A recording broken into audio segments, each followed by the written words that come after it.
Fala pessoal, tudo bem com vocês? Sejam bem-vindos aí a mais uma videoaula, dessa vez abordando a parte de sistema tampão.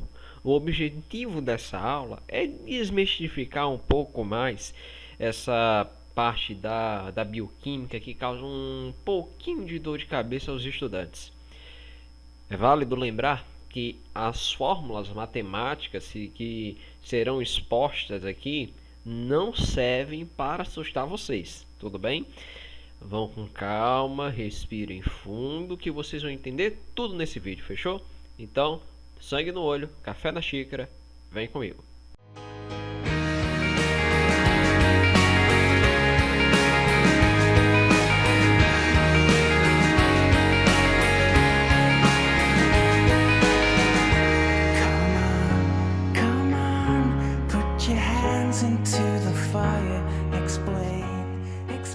Sistema tampão. Para muitos isso causa uma dor de cabeça que só a misericórdia. Mas antes da gente compreender um pouco a respeito do sistema tampão, é necessário a gente entrar em alguns conceitos da química. Então, vamos lá, vamos iniciar. A primeira coisa importante de se saber é a questão do pH. O que é o pH? É o potencial hidrogênio iônico. Emanuel, você está falando grego, não estou entendendo nada. Nada mais, nada menos do que a quantidade de íons de hidrogênio que eu tenho naquele determinado meio. Vamos pegar um exemplo.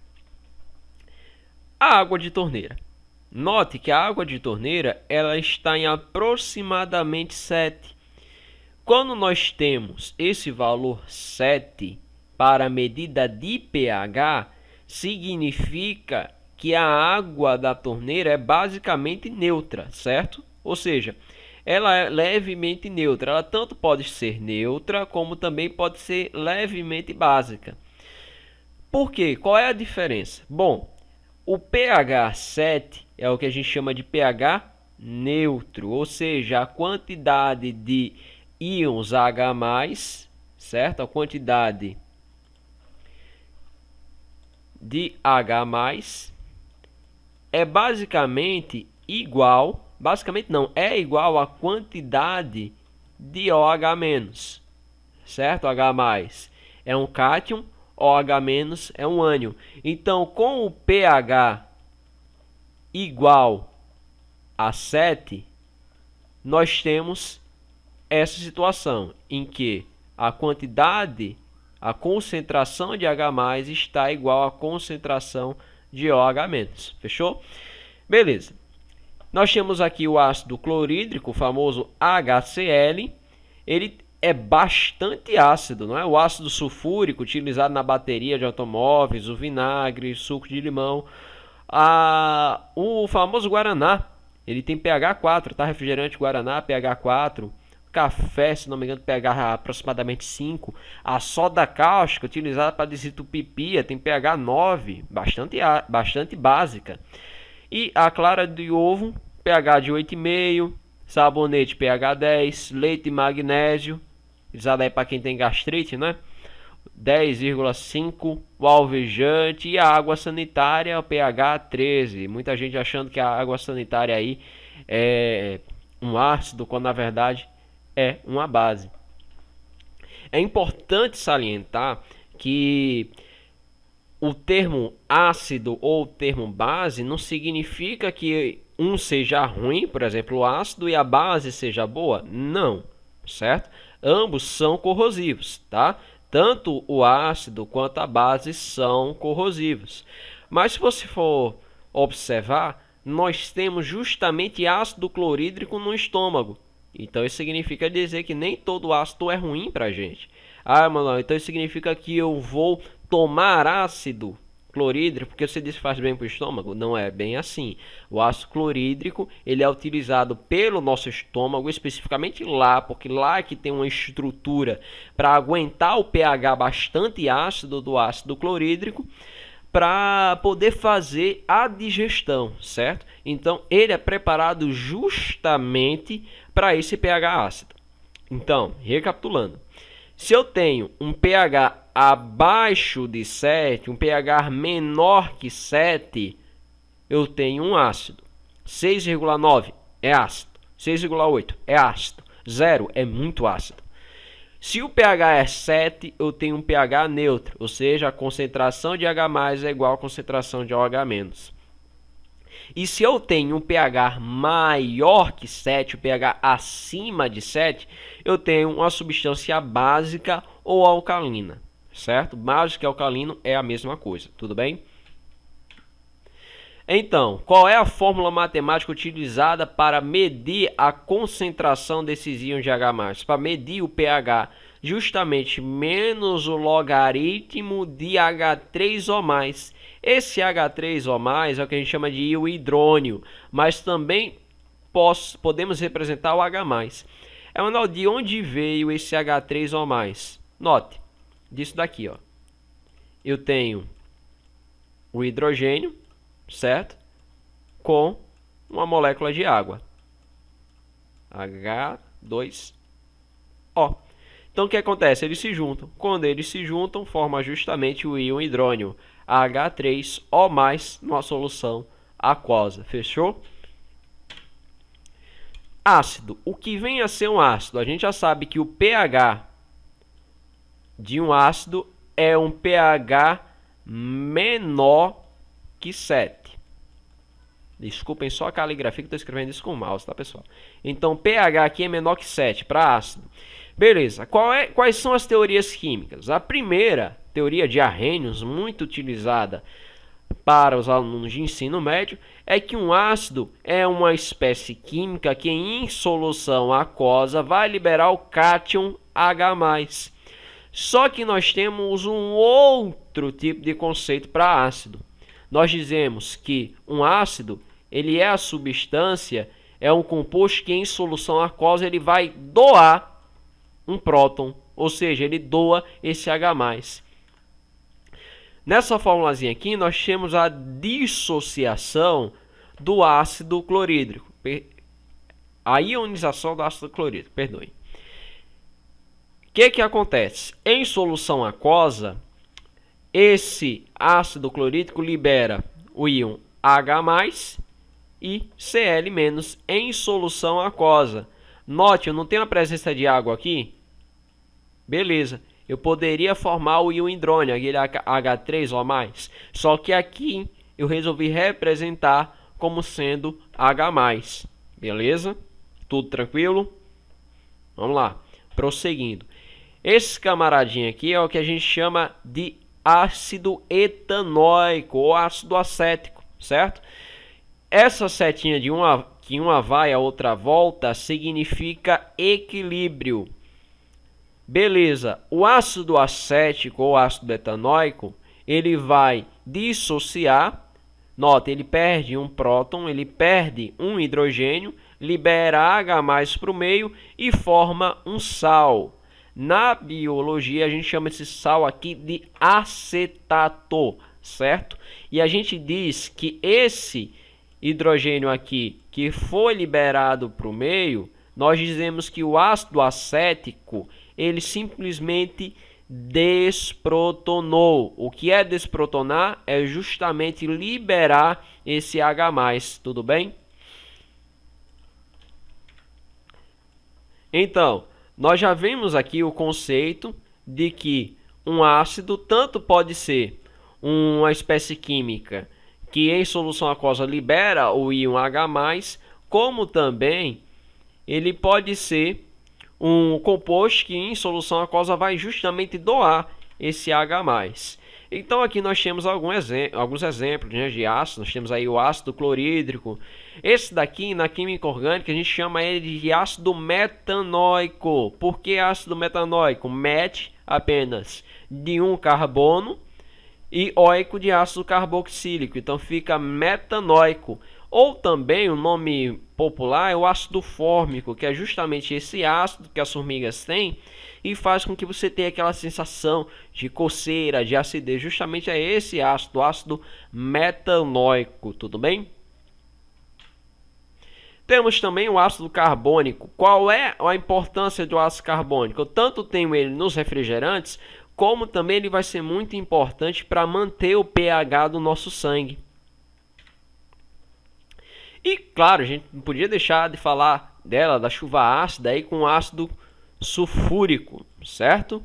O ácido sulfúrico causando a chuva ácida. E agora a gente vai compreender o que é uma base. Beleza, o que é uma base? Segundo a teoria de Arrhenius, uma base é um composto que em solução aquosa vai liberar o íon ânion OH-. Nesse caso aqui eu tenho uma base forte, o hidróxido de sódio, ele dissocia formando o íon sódio e o ânion OH-, ambos em solução aquosa, beleza? Isso aqui é uma dissociação de uma base. Mas também temos que uma base ela é uma substância que na solução aquosa vai justamente receber. Nós podemos chamar base de um aceptor de prótons, certo? Porque o ácido libera o próton e a base o recebe. Fechou? Então aqui nós temos aí a dissociação do bicarbonato de sódio. O que acontece? Primeiro, esse sal bicarbonato de sódio em solução aquosa libera o íon cátion de sódio e também o íon acetato, sal acetato, certo? O famoso acetato. Se eu colocasse um H+ aqui, ou seja, realizasse uma protonação, desprotonar é liberar esse H+. Protonar é colocar ele de volta. Formaria justamente o ácido acético, certo? Então, tá aqui ele aqui embaixo, ó, ácido acético. Em presença de água, ele libera o íon hidrônio, ou H+, certo? E justamente o sal acetato, beleza? Não, o que é importante? Um ácido forte é aquele que tem maior tendência de desprotonar, ou seja, de liberar H+ para o meio. Ácido, a gente tem que ver ele sempre como um doador de prótons, por isso que ele tem tendência a desprotonar, porque ele quer doar esse próton. Base é um aceptor de prótons, ou seja, enquanto o ácido doa esse próton, a base faz o quê? Justamente recebe. Beleza? Então, tanto o ácido como o doador de prótons e a base como aceptor formam justamente o que nós chamamos de par conjugado ácido-base. E isso daqui, esse par conjugado ácido-base, vai ser muito importante para a gente compreender o sistema de tampão. Beleza? Então, tranquilo até aqui, respire fundo e chama que vem. Constante de equilíbrio. Calma, respira devagar. Bora lá. Constante de equilíbrio. O que é a constante de equilíbrio? É a medição de uma tendência, certo? Que tendência? A tendência que qualquer ácido, que eu chamei aqui de HA, tem de desprotonar. O quanto esse ácido quer desprotonar para formar sua base conjugada, certo? É isso que mede justamente a constante de equilíbrio, certo? Aqui nós temos a concentração de H+ multiplicada pela base conjugada, pela concentração de base conjugada de produto da desprotonação de um ácido qualquer. O que é importante vocês observarem? Ka é o que a gente chama de constante. Ora, se é uma constante, vai poder variar? É óbvio que não. Então, se eu aumento a quantidade de hidrogênio, vai ocorrer o que esse hidrogênio aqui, esse H+ liberado para o meio, vai vir justamente para a base conjugada desse ácido, justamente para manter essa constante. Da mesma forma que se eu retirar H+, esse ácido aqui vai ter que desprotonar mais para manter também essa constante. Beleza? Isso é muito compreender esse mecanismo, é muito importante para compreender como funciona o sistema de tampão. De novo, se eu aumento a quantidade, a concentração de H+, eu iria alterar esse valor de Ka. Só que eu não posso fazer isso. Então, com esse aumento, eu vou ter que a base conjugada vai receber esse H+ para manter a constante, para satisfazer a constante desse ácido. Beleza? Se eu diminuo a quantidade, se eu diminuo a concentração de H+, esse ácido qualquer aqui, ele vai desprotonar, ou seja, ele vai liberar para o meio H+, para a concentração de H+ se manter constante e satisfazer novamente o Ka do ácido. Fechou? Então, aqui nós temos um exemplo, que é justamente a constante de dissociação da água. Certo? Eu tenho um ácido qualquer, HA, mais água, ele se dissocia liberando a sua base conjugada e o hidrônio. E aqui novamente a fórmula de Ka. Note que dessa vez não coloquei H+, já foi H3 ou mais. Então se familiarize com esse íon de hidrônio. E aqui tendo o Ka, ou K é que, Ka é a mesma coisa que constante de equilíbrio, tá? Que só tá diferente isso. Certo? Que é a constante de ionização dos ácidos. Fechou? Bora continuar. Nós temos aqui novamente uma constante de ionização para um ácido fraco, constante qualquer. E temos esse pKa igual menos o log de Ka. Ka não tem a ver com a concentração de H+ aqui? Vamos tirar algumas conclusões? Primeira, um ácido forte ele não tem maior tendência a desprotonar? E Ka, né, justamente a medida dessa tendência? Então, se um ácido forte tende a desprotonar e Ka é a medida dessa tendência, então se um ácido forte libera muito próton, quer muito desprotonar, então o Ka dele é muito maior, certo? Para um ácido ser forte, ele tem que desprotonar, ele vai ter um Ka maior. Consequentemente, qual será o valor de pH? Quanto mais forte é o ácido, menor o seu pH. Então, quero que você veja esse pKa como sendo justamente o pH, tá? O pH ideal, de certa forma, para esse ácido. Então, o ácido forte vai ter um Ka maior e o pKa menor, tá? Em um ácido fraco, ele tem menor tendência a desprotonar. Se ele tem menor tendência, o Ka dele é menor. Um ácido forte é aquele em que o pH é bem baixinho. Já um ácido fraco é aquele que o pH é ácido, mas não é tão baixo, certo? Já está ali próximo de 5, 6, certo? Nessa medida. Mas sempre que for ácido, o pH é menor que 7. Sistema tampão, finalmente. O que vem a ser um sistema tampão? Nós vimos que um ácido, quando ele desprotona, ele forma o íon hidrônio, ou seja, o H+, com sua base conjugada, certo?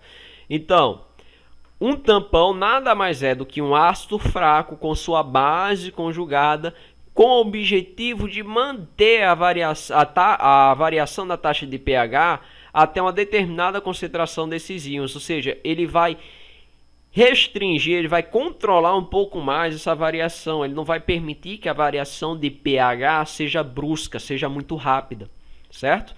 Então, eu tenho aqui hidróxido de sódio, uma base muito forte. Se eu coloco o hidróxido de sódio em uma solução aquosa, a tendência é esse pH inicial aqui variar bruscamente. Está vendo como ele varia bruscamente? E vai até 12.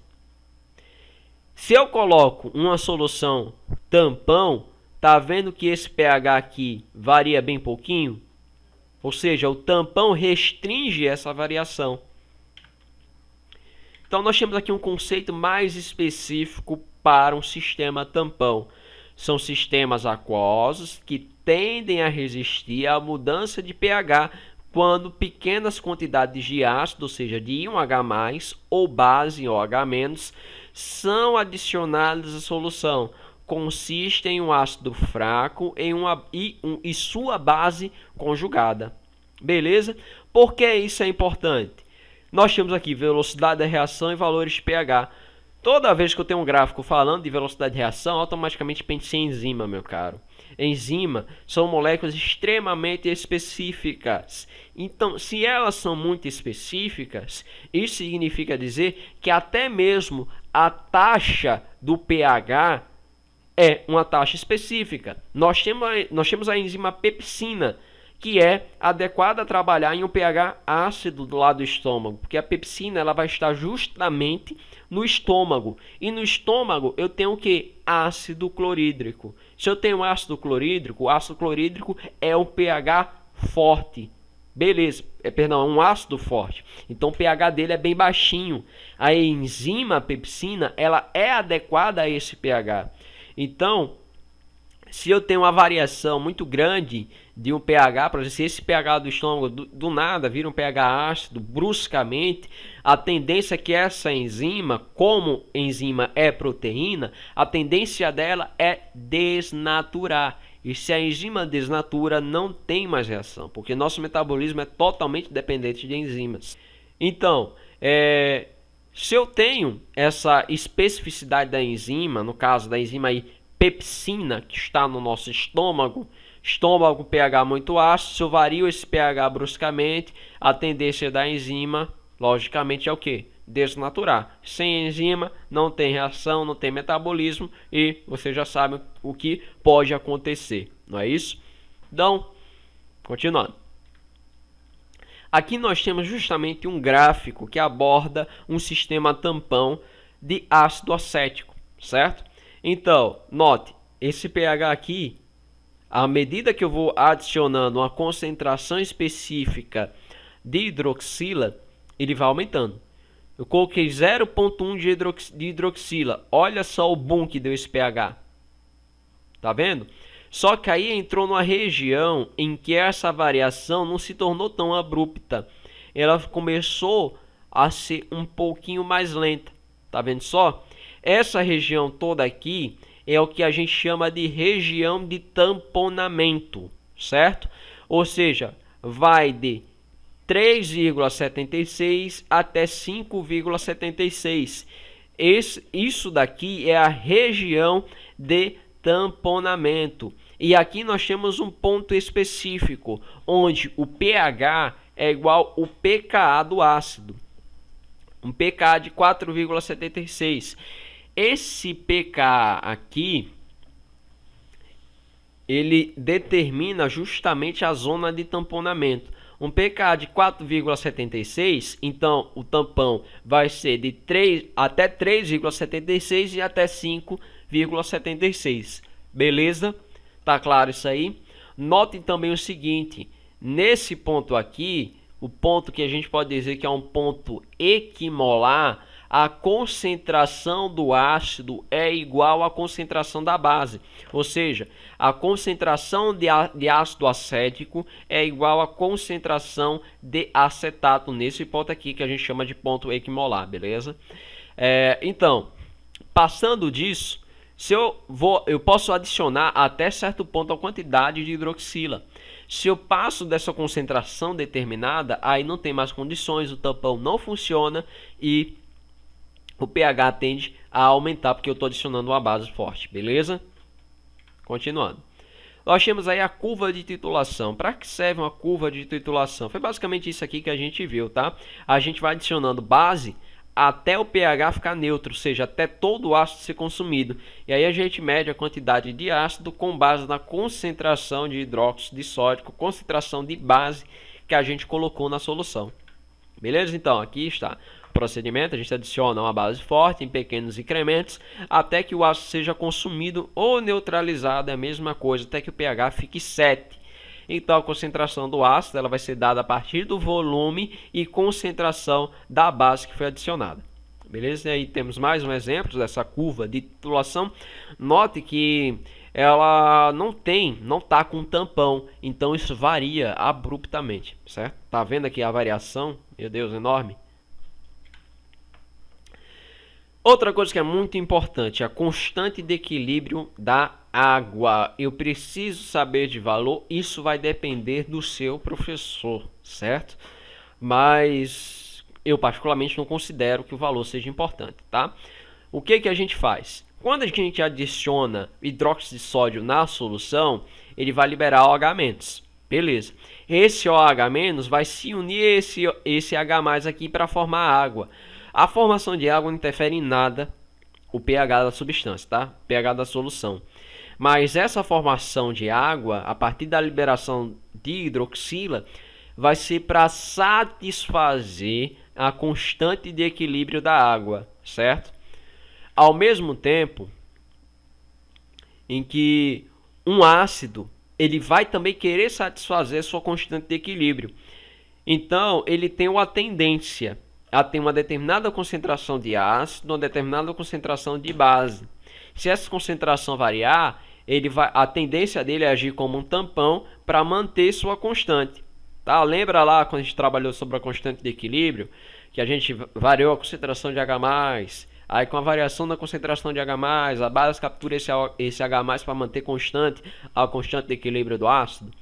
Então, basicamente a gente está aplicando isso agora. Compreendeu? A água quer formar a água justamente para satisfazer sua constante de equilíbrio.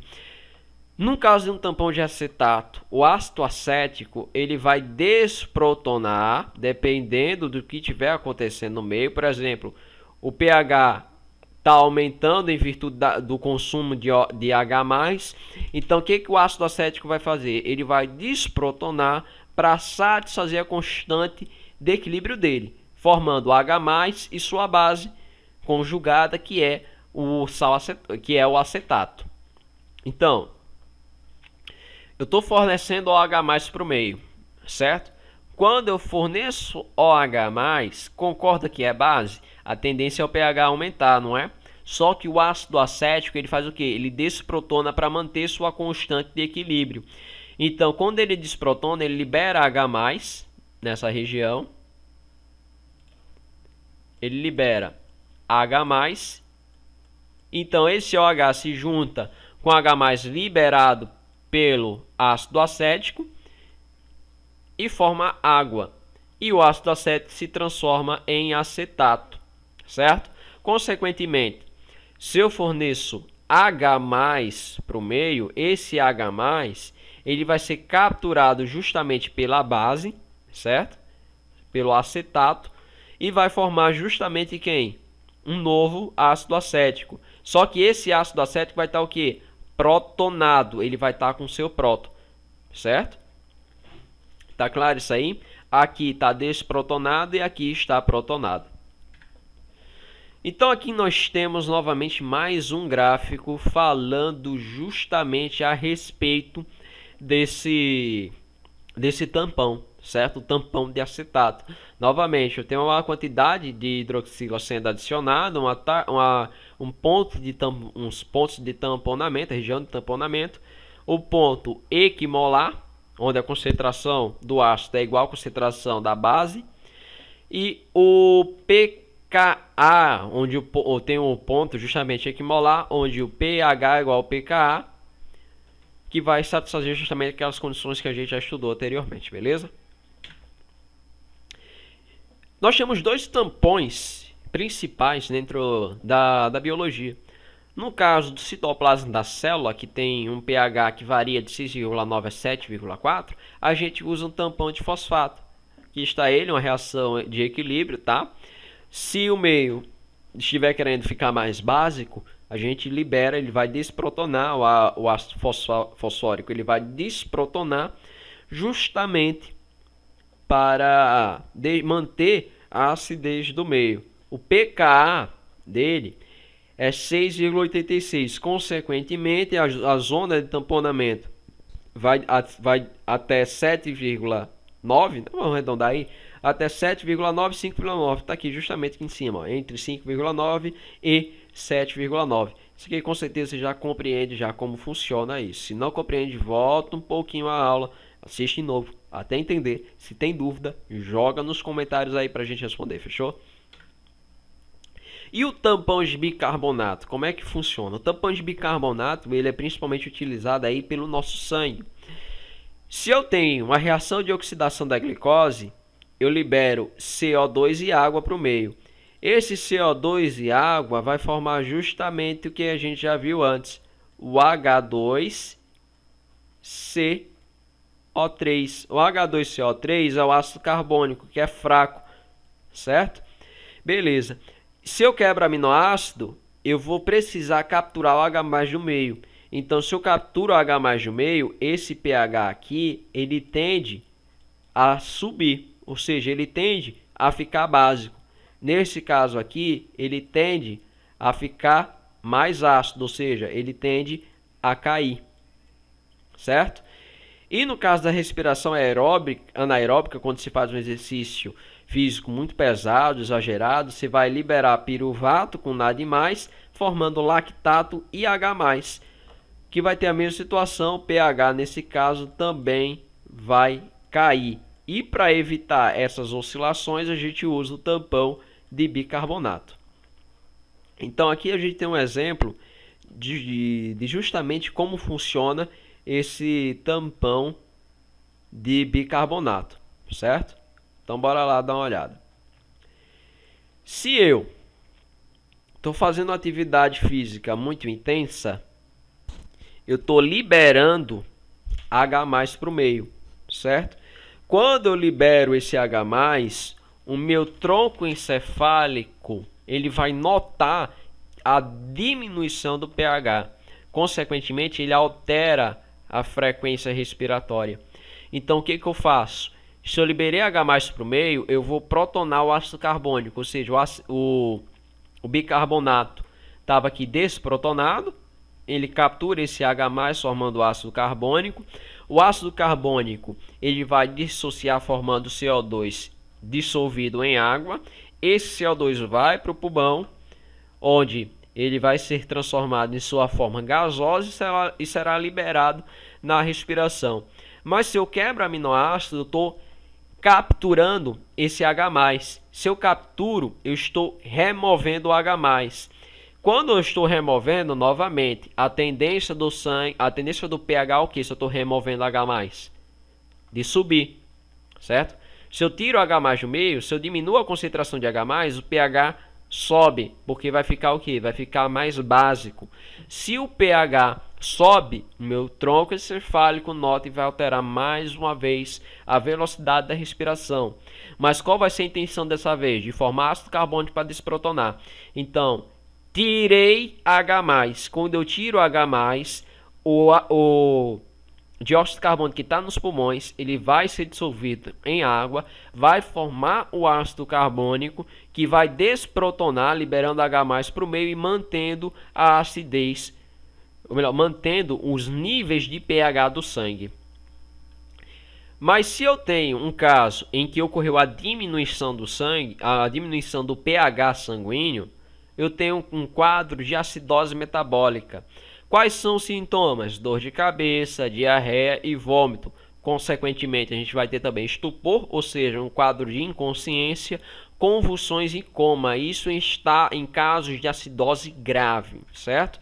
No caso do indivíduo que tem diabetes mellitus, a insulina ela não exerce a função de mandar a glicose entrar nas células, certo? Seja por falta de produção de insulina, seja por alguma deficiência do receptor.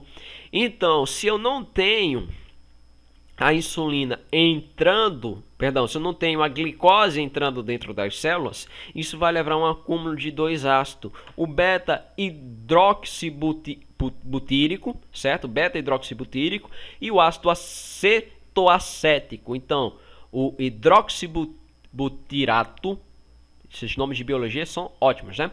Então, o acúmulo de ácido beta-hidroxibutirato e ácido acetoacético são o que? São produtos, são ácidos que são acumulados em virtude da ausência de glicose nas células, nos tecidos. Consequentemente, a concentração no sangue saudável desses ácidos, de ácido hidroxibutirato e ácido acetoacético no sangue saudável é de 3 microgramas a cada 100 ml de sangue e na urina 5 gramas a cada 24 horas. No caso do sangue de um indivíduo que está diabético com acidose metabólica, a gente vai ter uma concentração de 90 miligramas por 100 ml de sangue e na urina 125 miligramas. Aqui na verdade é 125 gramas, tá? 125 gramas a cada 24 horas, tá? Desculpem aí um erro de digitação, tá? Aqui é gramas mesmo. Então, naturalmente, como é que eu posso causar essa acidose metabólica? Em jejum extenso, inanição e esforço físico exagerado. Beleza? Tá claro isso aí, pessoal? Então, por hoje é só o que nós vamos trabalhar, beleza? Então, segue essa frase aí, comece fazendo o que é necessário, depois o que é possível e de repente estará fazendo o impossível. Então, meus amigos, sangue no olho, café na xícara, parte para baixo vai tirar 10 bioquímica. Muito obrigado, joinha, algum comentário, alguma dúvida, pode deixar nos comentários, compartilhe o vídeo, se inscreve no canal e valeu, um grande abraço, beijinho, tchau, tchau.